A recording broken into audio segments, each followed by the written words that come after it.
Welcome to Ready to Mosh, a podcast all about rock, metal and alternative music. I'm Kev P. And I'm Jem J. Each episode will bring you the latest news, talk about new releases, and review gigs and festivals that we've been to. There'll be a smattering of guest interviews and a lot of random chat. As well as the podcast, you can also find us on Twitter and Instagram. Just search at Ready to Moshcast. Hello and welcome to episode 47 of Ready to Mosh. Hello. Hello. Hi. It's another one. It is. And it's a good one today as well. Isn't it always a good one? Well, you know what I mean. No. Oh, okay. Okay. I think we probably just need to say at the start as well, apologies if you can hear any birds tweetering in the background, because it's the usual time we record, but the evenings are getting lighter. Yeah, so it's not a Twitter sponsored podcast. No, and we're not introducing bird song effects. No. It's just spring approaching, which is a good thing because it means it's nearer to summer and festivals. Yeah. Right, let's go on to the news then. Mm-hmm. You're starting? I don't mind, I thought you were. Yeah, okay. Well, I'll do my first one then, and this is that Kiss have finally announced the final dates of their absolute farewell tour. Their final dates? Their absolute farewell leg of the farewell tour that's been going on since, I want to say 2018. Oh, it feels like it's been a lifetime. Pretty much, yeah. A dog lifetime at least. So this alleged farewell leg commences on the 29th of October in Austin. Mm. Will trek to various points of the USA and Canada, and then it will end with 2 nights in New York at Madison Square Gardens, the city where Kiss began, on the 1st and 2nd of December. I'll be honest, I would like to go to that. That sounds like it could be fucking incredible. It would. I think New York in December as well would be quite cool. Yeah. Although they'll probably end up having to postpone that because of the weather. And then it means they can push it out for another year or two. We'll see. So, yeah, allegedly the last dates, but yeah. I mean, the download was the UK last date, wasn't it, last year? And they've still knocked out another 2 or 3 there, so. Yeah. Well, not yet. Well, they will. They will in June. Yeah. What you got then? Burn It Down Festival has announced some more bands, and I think the lineup's complete now. Mm. And it looks pretty awesome. It did last year, didn't it? They've got a really good festival going on, and that's probably one that I think might be on the cards for next year. It could be, yeah. I don't think we can this year again. No, we can't this year. But yeah, it's a couple of the bands that's been added. You've got Desolated, Higher Power, and Harriet. We're big fans of. That's on the 8th and 9th of September. Okay, right. And next, and the other thing I've got, because it's a slow news week, is regarding Empire State Bastard. Yep. Who we didn't really know existed till a little while ago, and they got... I told you about it. I did. Yeah, but I meant they've not been in existence that long, have they? No. They've announced their debut shows. They're going to do 3 of them. Mm-hmm. Did you know about this, by the way? No, okay. Yeah, they're doing 3 shows at the end of March in Glasgow, Manchester and London on the 26th, 27th and 28th. Quite small shows as well. Mm. So kind of the Cat House in Glasgow, Rebellion in Manchester, Underworld in London. But in addition to that, because generally as a band they are just Simon Neil and Mike Venart, they have got on drums Dave Lombardo. Really? I did not know that. I can tell by your face. Wow. Yeah, I know. Interesting. Yeah, and then they've got Naomi MacLeod from Bitch Falcon on bass. Oh. And I've been trying to listen to some of them, and there's just nothing really much out there. There isn't anything out there. When I heard that Dave Lombardo was on drums, I'm like, oh, this could be quite different to Biffy. I'm expecting it to be a very different sound. Yeah. But it's got to be a different sound. Well, I guess, yeah. Yeah. But, yeah, it'd be interesting to see if he's on drums at Download. My next one is that Reading and Leeds made their second announcement. And they can keep it. Yeah, the highlight of the whole thing was Sleep Token are going to be there, who aren't headlining at all. They're actually, I think they're in one of the tents. I was going to say they've got to be in a tent, I think. Yeah, I mean, they're not headlining it, despite the kind of like the real buzz around them at the moment. There is, but is it a buzz in the Reading and Leeds crowd, though? Do you know Not in the current Reading and Leeds crowd. That's what I mean. Yeah, as for everything else that's been announced, it's terrible. So save your money. Don't go to Reading and Leeds. That's my advice. Okay, that was shorter than I expected. I thought I saw someone else on there that I thought, that could be all right, but that might have been from the first lineup announcement. I think I looked through the other day. I think it was about 7 people I'd want to watch. Yeah. Over the entire weekend. That's not a lot, is it? No. For a whole 3 days. Yeah. Oh, it looks like they've also got rid of the rock tent. Yeah, we said that last year, though, the pit. Yeah, it looks like it's gone completely. And the switch to kind of like what they're playing now is totally different to what it was. Yeah, it's not the same festival. We've said it before. We'll still keep saying it. Yeah. Oh, Frank Turner, actually, that's what I was going to say. Oh, yes. I forgot Frank Turner. And you'd got something in my head to say about it, because we were saying before, I can't remember if it was on the podcast or just a conversation in real life, that it kind of started to go downhill after 2016. Which was his last. And that was his last year after doing 10 years in a trot. Was that the signal for the demise? But he's back again, which I don't know how he'll go down in the current crowd. Well, if he's doing the Sleeping Souls stuff... I think it is Sleeping Souls. Yeah, it'll be fine. I think they could probably get on board with that. I don't think they'd get on board with Mongol Horde. No. Oh, no. No, it's definitely Sleeping Souls, Frank Turner stuff, yeah. Wait and see.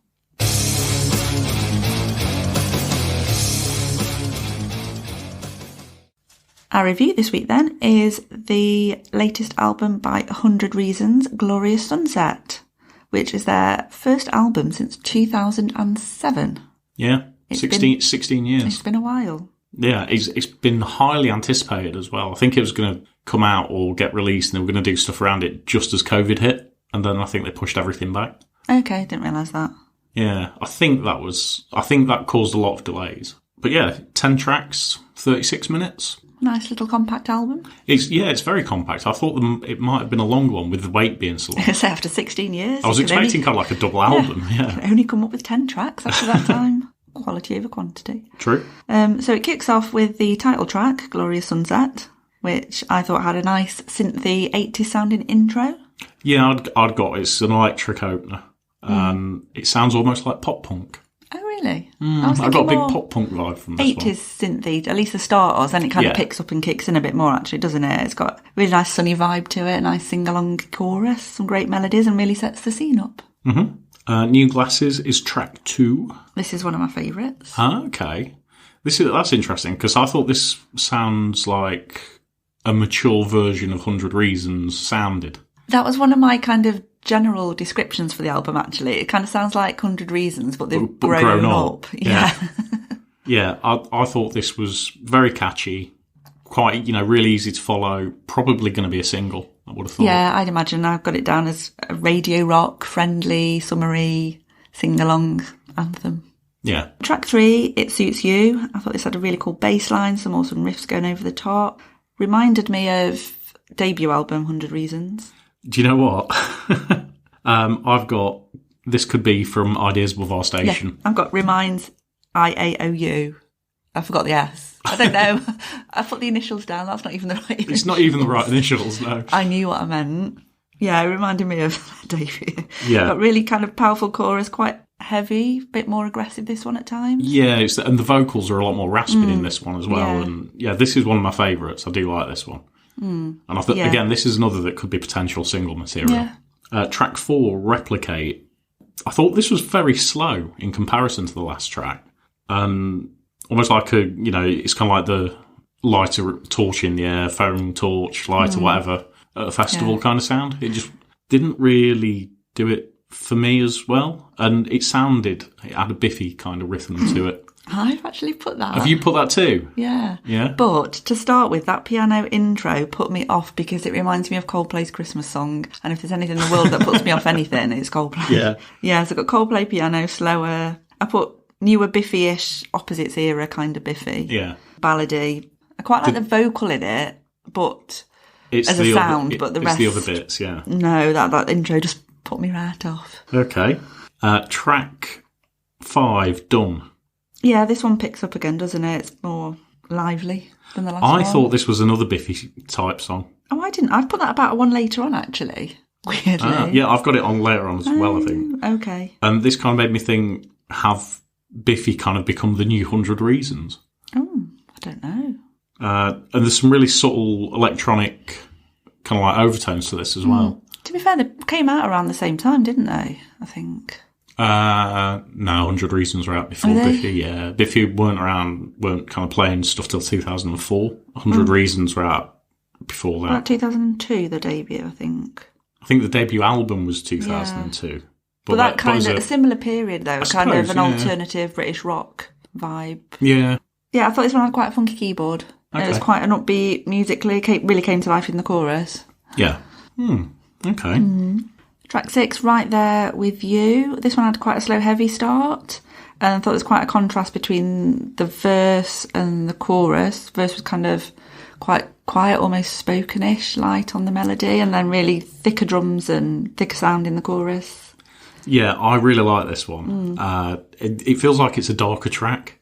Yeah. And I like here, I've wrote interesting middle section, quite haunting before picking up again. Yeah, haunting, that's a good word, actually. Yeah, and it just sounds a lot angrier in this one.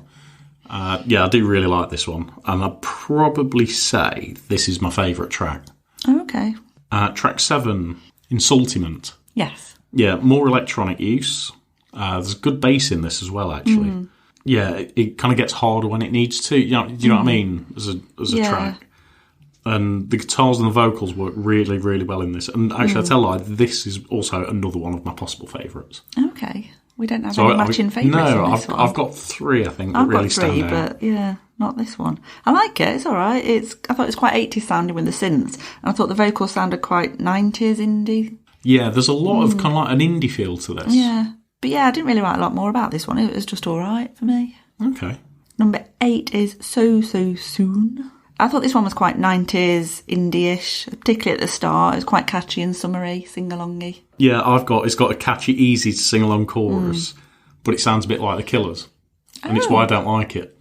Oh, that's interesting. I didn't pick up on that. Yeah, there was something about it. I don't know. I think it was the guitar and the vocal in this just reminded me of The Killers, and I was like, no, it's not for me. And The Killers are your Coldplay to me.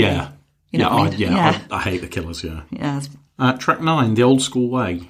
And this is going to be another sing-along track, I think. And it sounds more like old 100 Reasons again. I thought that as well. This was one of my favourites. Okay. Yeah, I thought The Old School Way is the title. It was quite old school sounding. Yeah. Again, a hint of 90s in there as well, but I really like the vocals in it. It got a really cool bass line, and I really like the chorus in this one. Yeah, the riffs through this are really good, actually. Yeah. I did like that. Quite heavy and fast as well compared to some of the other ones, I thought.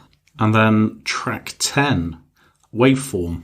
This is my other favourite. This is the final favourite for me. Yeah, yeah, I really like this. It's a great album finisher, and I just wish a few of the other tracks kind of had this feel. Yeah, if you know, what I mean, it feels like some of the tracks are just what you want, and then there's some that I don't know. I'm just kind of not sure about this. No, I get that. Again, it's more kind of like a more anger, angst kind of sound to it on this track. And again, I think this would make a good single, which would be a bit unusual to have the last track as a single, but other bands have done it. So Avatar did it. Avatar did do it, yeah. So, yeah, I thought it was just great classic alternative rock, had a really nice big chorus. It was a great finish to the album. And my finishing quote on this one, as we mentioned Biffy earlier, I thought it was kind of Biffy stroke Twin Atlantic without the accent. Oh, yeah. I kind of get the Twin Atlantic bit, yeah. Those kind of riffs and guitar sound going through it, but without the Scottishness injected. Yeah, I get that. So what do you think out of 10? I gave it a 7. That's exactly what I've got. I thought you might have given it higher. Just because of the anticipation. And yeah, because you're more of a 100 Reasons fan than me. I'm only familiar with the debut album, really. I bought it. I think I still own it. I think it's the best thing they've done since the debut album. Yeah, I'm not really that familiar with anything since then, so I couldn't really compare to that. So any comparisons were really with the first album. But yeah, I just gave it a 7. It was good. It wasn't bad, but it didn't... There were certain tracks that was just missing something. Yeah, it didn't blow my mind or anything. But some songs I really, really like and I would go back to, but as a whole album, I don't think I would. One of the things I wonder, because it's been 16 years, and whether some of the tracks were written a long time ago, and how if some of the tracks are newer tracks. That's possible, I guess. It'd be interesting to know what the time difference is between when those tracks were written. Yeah, that's a good point, actually. I didn't think of that. Because it's weird that they've not released anything, but they've kind of appeared here and there doing a little reunion, or like we saw them at Sonisphere, didn't we? And they kind of didn't disappear completely, but when they... But weren't producing anything. And like when they did get together, did they maybe write a bit here, a bit there? And yeah. Okay, well, that's that then for the review.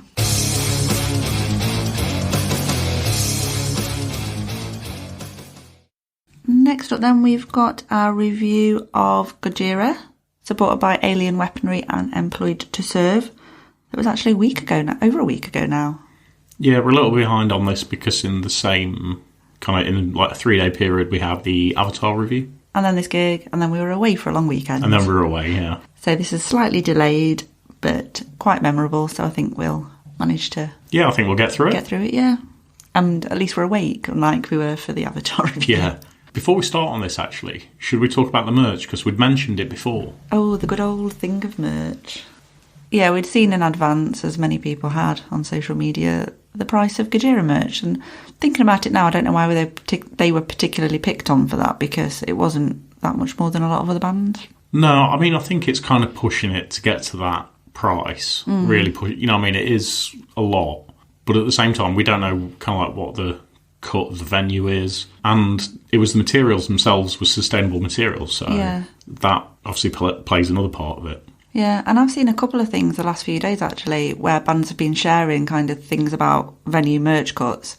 And a lot of them, by the time they took the venue cut off and the tax, they're only getting 50% of the actual merch price themselves. Yeah. And there was one band, I can't remember who it was, somewhere. Are you going to say about the 45%? No, that was one of the ones that I'd seen, but there's a band somewhere I saw earlier today on Twitter, and I cannot remember who they are, but they have said that basically they're not going to sell any merch. That was the same one? It was the same band, yeah. It was something like the venue alone was 45%. Yeah. Which is fucking obscene. And that was somewhere in Europe, wasn't it? I think this was in, I want to say Austria. I wanted to say Greece. Ooh. Well, it might be Greece, actually. I don't know now. But anyway, yeah. Yeah, so the prices were more than what you normally see. Yeah. But, you know, I think the band themselves said basically it's a material thing. It's not that we're trying to rip you off. It is that these are more expensive to make, and I think that's what it came down to. Yeah. And I think I saw as well, just to add on to this, before we get into the review, that there was a UK band, and I can't remember who that was either, and I'm sure they said something like, we're just going to sell in our van outside the venue after. Yeah. Why not? Yeah, if you're going to get screwed over by venues, fuck it, do it. I wouldn't be surprised if in future a lot of small bands, especially, just don't sell their merch at gigs anymore. If they're not making any money, there's no point. There's no point, is there? And just sell it online, we'll buy it still. Yeah. I know it's nice to get it there with the tour dates on board. Yeah. If you can't, you can't. Yeah. Yeah, so I suppose the arena, the first thing I noticed, actually, there were no metal detectors for this one. There wasn't, was there? No. Oh, that's interesting, because I actually had my chain on my belt, didn't I? And I did say to you as a joke, are they going to let me in with this? Yeah. On? And it was Napalm Death, Skindred, Volbeat, wasn't it? Yeah. And there were metal detectors up before you got to the venue. Well, as you got to the venue. But here, there weren't. No. I don't know if would time of year have anything to do with it. I don't know. No. Or maybe it's band requests. It could be band requests, yeah. Production. I didn't get my lipstick checked this time like I did. No. You were pretty much straight in this time. Yeah, although she did try to get in my fake zipped compartment on my bag. Yeah. Also, the queues didn't seem horrific either for anything. No, I think that was because I think standing was pretty sold out, but the seating was probably 2/3 half full. Half full, I think, yeah. And especially we were down the side, so there were less people because the seating, the way to get to the standing rather, was more kind of the opposite side to us. Yeah. So there was less footfall down our way. Yeah, which made it very easy. Yeah. You could literally just walk straight out, get a beer, come back. Yeah. And not miss anything. And same with the toilets, pretty much. So, yeah. Yeah, so I suppose we should move on to the first band. Yeah, if you've nothing else to say on merch. No, I think we're all good on merch. Cool. So Employed to Serve opened proceedings. Hadn't seen them before. I feel like I've seen Employed to Serve before. Have you? Without me? Yeah. Download. Oh. One of the downloads. I'm sure I've seen them. Okay, it's quite feasible. It's very feasible, yeah. But I'm positive I've seen Employed to Serve before. And yeah, I thought they were great. Really tried to get everybody going. But it seemed like the crowd weren't receptive. I don't think they were at that point. I guess it's weird, actually, just to mention, the last couple of gigs we've been to, we've said how different the three bands have been, but this was very much three full-on metal bands, wasn't it? Very similar. Yeah, very similar kind of. So you'd expect the crowd to be receptive of all of them. And with them being a UK band as well, you thought maybe UK crowd might gel more. I don't know. Yeah, because it was fairly full still at that point, wasn't it? Yeah, it looked pretty busy. And there were core kind of like groups that you could see who are fans of Employed to Serve. But then it just seemed like a lot of the crowd were just kind of like, essentially just kind of like waiting for Gojira to come on. It's quite feasible that people were there just for Gojira though, isn't it? Obviously, and they weren't interested in Employed to Serve. They just wanted to get a good spot. That's why it was so full down the front initially. But I think a few pits broke out, didn't they, during the set? Yeah, there was a couple. Yeah. But I've seen kind of more, if you know what I mean, especially for a first band. Yeah. But yeah, I thought they were really good. They played their latest single. Yeah. And there was a few tracks from the album out in 2019, which I can't remember off the top of my head, and the one from the most recent album as well. Yeah. Yeah, I thought it was quite a good mix. I'm not that familiar with them in terms of the back catalogue. Well, a couple of the tracks that they played that I really like are Force Fed and The Lake Behind My Eyes. Yeah. Which are from the album of which I can't remember. Yes. but they're from that album, yeah. Yeah, no, there were a couple of tracks that I recognised and I liked, and I thought they were really good live, but yeah, I couldn't pinpoint which ones they were. Yeah, I don't know if this was seating because we had a different seat. So we were kind of, it was a side seat again, but we were actually quite a few rows lower down. So we were maybe, I don't know, do you think, so like maybe 10 feet above stage level? Yeah, roughly that, I would say. And the audio difference was unbelievable. Yeah, I think that's the best seat I've ever had at Nottingham Arena. Yeah, the audio was crystal clear, and it wasn't just kind of favoured to one band. It seemed like the audio was there for all of the bands. Yeah, it was great all night, wasn't it? Yeah, really thought Employed to Serve were good.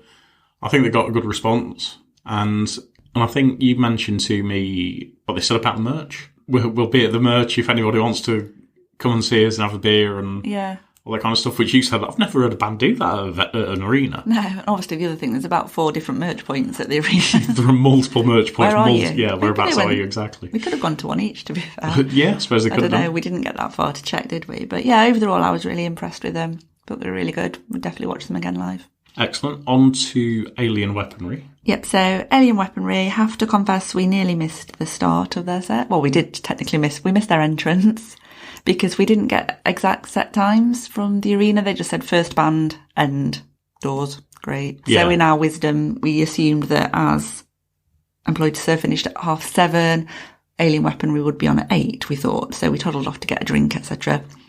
Stood in the concourse, could hear the sound of a horn, which sounded very much like the intro. And then we realised that it was. They'd come on at around 10:15 to 8. So it quickly ran in. Yeah. So we missed their actual entrance with their hacker, etc. Yeah, sadly missed that. But amazing band live. Second time we've seen them now? Yeah, we saw them on the main stage at Download in 2019 and they were awesome. You sure it wasn't the second stage? No, it was main stage. I'm sure I've seen Alien Weaponry on the second stage. No, definitely main stage because we came in through the guest area across the grass and the hay because it was all muddy, and I just remember walking across that and they were there on the main stage opening. You're going to check now, aren't you?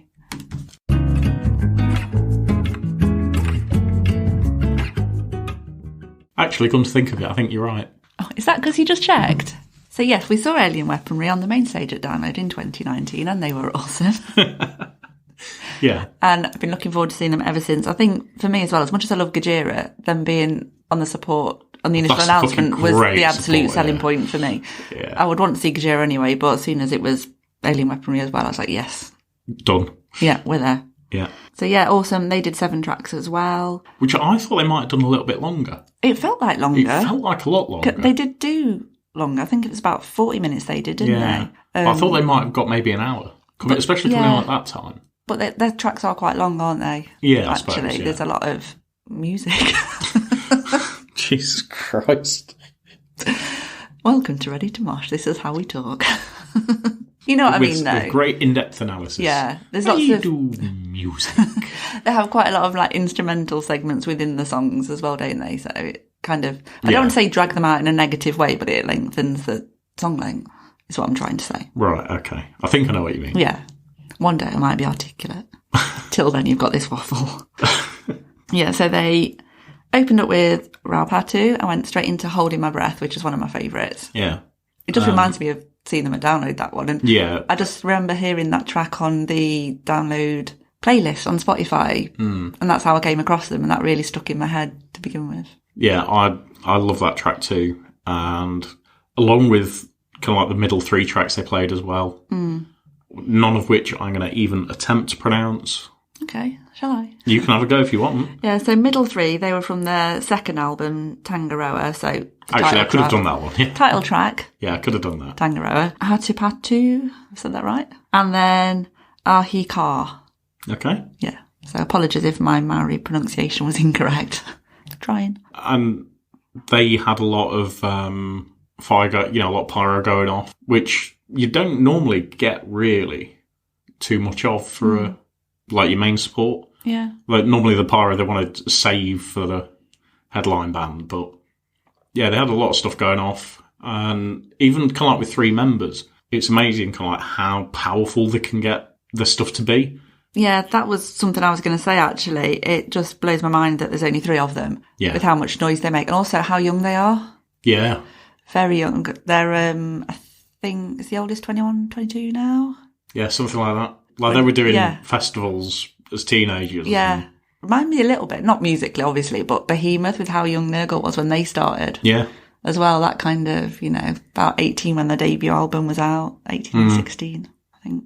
Yeah, the crowd really started to go for Alien Weaponry. Yeah, they got I think there was a lot of Alien lot of Weaponry support fans. there. And that's when the crowd surfers began.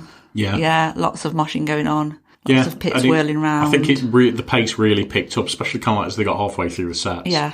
It did really, the energy just in the crowd just kind of like increased. Yeah. And yeah, one of the other things, I could tell we were closer as well. We were saying about the audio quality, but the heat from the flames. Yeah. You could, it was like being sat next to a fire. It's nice and toasty. It was very toasty, yeah. They had a wall of death towards the end. I cannot remember if it was last song or second to last song. But the crowd were very receptive of that as well. They had a good split going down. Yeah. And then went for it. Yeah. I have a little video of that somewhere I'll post at some point. Mm-hmm. Yeah, then they went back to their first album too for the last 2 tracks. Ru Ana Te Wenua, and then ended with Kai Tangata. Yeah. Which is another favourite of mine. Yeah, it's classic, yeah. So it's awesome to see them again, and can't wait to see them again. Yeah. I don't know when, but again. And then on to the main act, Gojira. I think we should also point out that this show was actually delayed from March 22.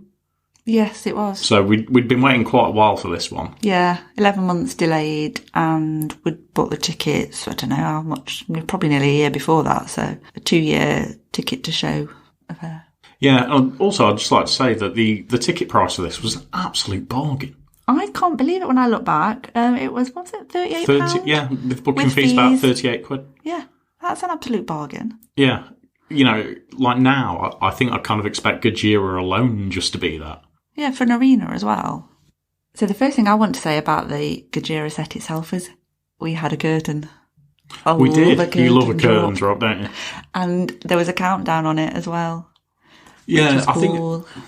Yeah, the only problem I've got with kind of like curtain drops and things like that is that when we're sat to the side, like we can see the band coming up. We've seen the band on stage for like 30 seconds or so, and I felt the same thing with Ghost. We were further to the back though for Ghost, so you still could see the full effect of shadow. Yeah, but you know what I mean though. But yeah, with that, because we were so near the front, you didn't get the same effect. It didn't have the same impact, no.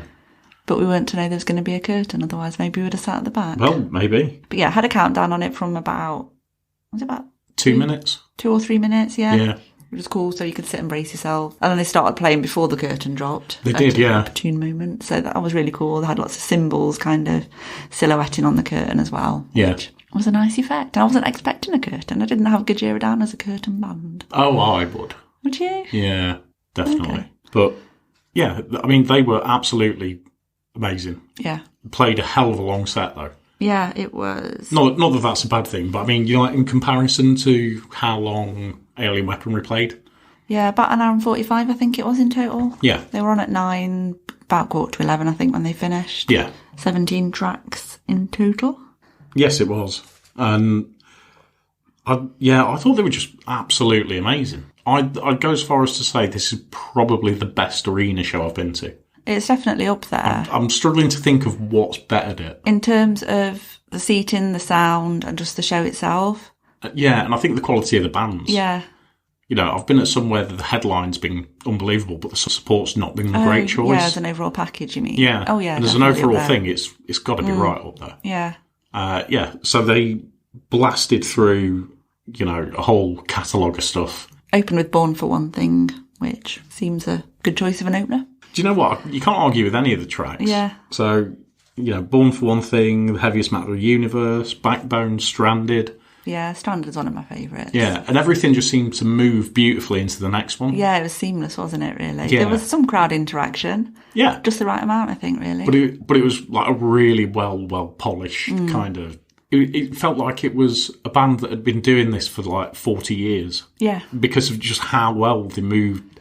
I know they're professional musicians, but it can still take time for a band to do that seamless transition from all of the tracks into the interaction, back into the tracks, and still keep the pace and the, the whole vibe of the venue and the crowd enjoyment at the same level. Yeah, I think what I just loved was it was not a fairly basic show. It was just them playing their music, and they had the background screens with various imagery on for different songs. Obviously had a lot of pyro, a lot of lighting effects, and a lot of lasers going off. That's the one, lasers, and some confetti. They did. But ultimately it was just them on the stage playing their music, and as much as I love a theatrical band, they were just mesmerising to watch. Yeah. Well, they were that mesmerising that, how many was it? Was it one or two members of Alien Weaponry walked right past me, and I was totally oblivious. Even spot them. One of them, Yeah.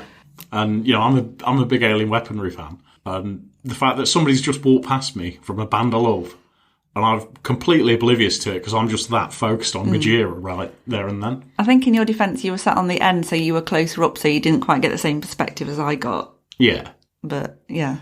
But 9 times out of 10 I would have spotted that, and it was like, kind of annoyed that I didn't at the same time. Yeah, I thought Gojira were just so good. And again, another band I can't wait to see live again. And I'm going to put it out there.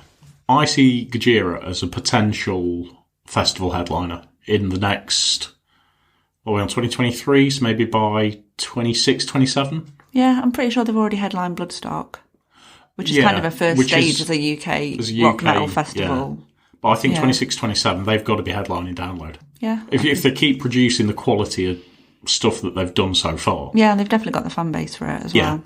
Yeah, I have to say a couple of other points.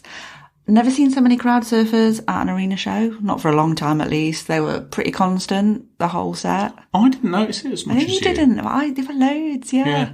It might have been because I knew someone who was pretty much on the barrier, and I kept thinking, I hope she's not getting kicked in the head. Bless her, she's only little. But yeah, so that was cool. Mm-hmm. And the other thing has fallen out my brain. I did like the fact there was a blow-up whale being bounced around the crowd. Knocked around, yeah. That just amused me. You could see a point where security were like, oh, should we give it them back? Yeah. And then it was kind of like, I would if I were you. Yeah. Drumsticks. I think about the second track in, I'd never seen so many drumsticks flying into the crowd at that point. There was you could actually see a bloke behind the drummer handing him drumsticks just to throw out. Just to throw out. What's he doing with them all? Yeah. Yeah, that was really cool. Also, speaking of drums, before Grind, there was the most epic drum solo. It's up there with one of the best drum solos I've seen. That was insane. I didn't think it was stopping. I know.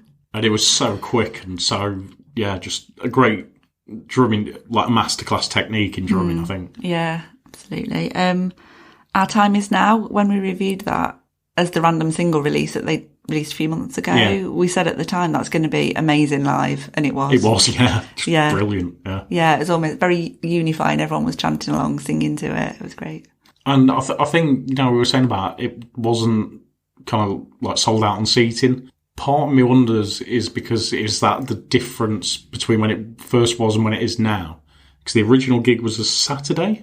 We did ponder on that, actually, didn't we? And obviously we were a bit miffed because we were thinking, Saturday night out. Saturday night out, yeah. But given how there was only 4 or 5 UK shows, 6 maybe, a lot of people might have travelled to Nottingham as a weekend away. Exactly, yeah. And instead it got rearranged to a Tuesday night. Which can, unless you're like us, who aren't too far away, it could be really difficult. Yeah. I mean, we had a whole row to ourselves, didn't we? Yeah, it was amazing. I want that every single seated event I go to, I want my own road now. That's set the standard. Yeah, it wasn't just like the section at the back that they curtained off, which often happens if it's not sold out. There was like literal rows around us as well that people were just littered around. So yeah, it could be that people had got a refund because they couldn't get, and then they hadn't resold them. Yeah. Going back to the set list, they did Amazonia last before the encore. Yeah. Part of me wondered if they would be the kind of band who wouldn't encore. No, you just have some bands that don't. Just because of how, not simplified, but stripped back the show kind of was. Yeah, if it had just been like, this is us, this is our set, and we're done. But now we're going. Yeah. They obviously didn't backstage for a cuppa. And came back to Silvera, which is another of my favourites. Yeah, I think everything they played, you going tick, tick, tick. Yeah. Every single thing you wanted to hear, they played. It was like your dream Gojira set list, I suppose. Yeah. To be honest, mine's very much similar.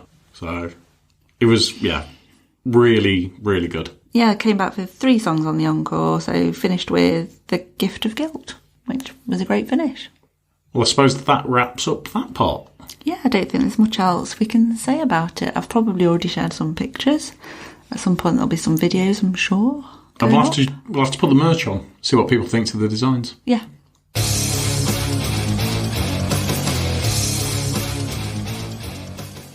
Right, it's recommendation time, and this week it's Kinstrife, and they are a 4-piece from Hereford that formed in 2013. Their latest single is out, which is called Groundhammer, which I expect everybody to listen to because it's great. It is, it's awesome. The last album, Fools and Monsters, came out in 2021, and they're currently working on a second album, so I'm looking forward to hearing that when it comes out. They've got a sort of new wave of classic rock sort of sound to them, kind of everything from the 80s onwards, and it's almost Clutch meets Eddie Vedder on vocals. Yes, you stole my quote. No. I said to you Clutch, and you went Eddie Vedder. Yes. And then it kind of merged. Yeah, for me it's quite a 90s grunge kind of vocal overall, but then musically it is like that kind of hints of classic 80s and then the new wave of classics, like you said. Yeah. So, yeah, I really like them as well. Live-wise, they've got a few dates coming up over the next few months. So on the 8th of April, they're playing at The Grapes in Hereford. 26th of May, they're playing Breaking Bands Fest in Bromsgrove. 29th of July, they're playing Sunfest at The Sun in Herefordshire. And then they've got some other dates coming up August, September time. They've got them all listed on their social medias, so check them out on Instagram or Facebook if you're interested in going to give them a watch, which I recommend that you do. That's the end of episode 47 then. So thank you as always for listening. Apologies if you heard any birds tweeting in the background as we mentioned at the start, or any dogs yapping in the background towards the end. If you don't already do so, please give us a follow on social media. We're on Instagram and Twitter at Ready to Moshcast, and Facebook, YouTube and TikTok at Ready to Mosh. So go give us a like, follow, share in all the places that you can, reviews on your podcast platform, etc. And we'll be back next week with episode 48.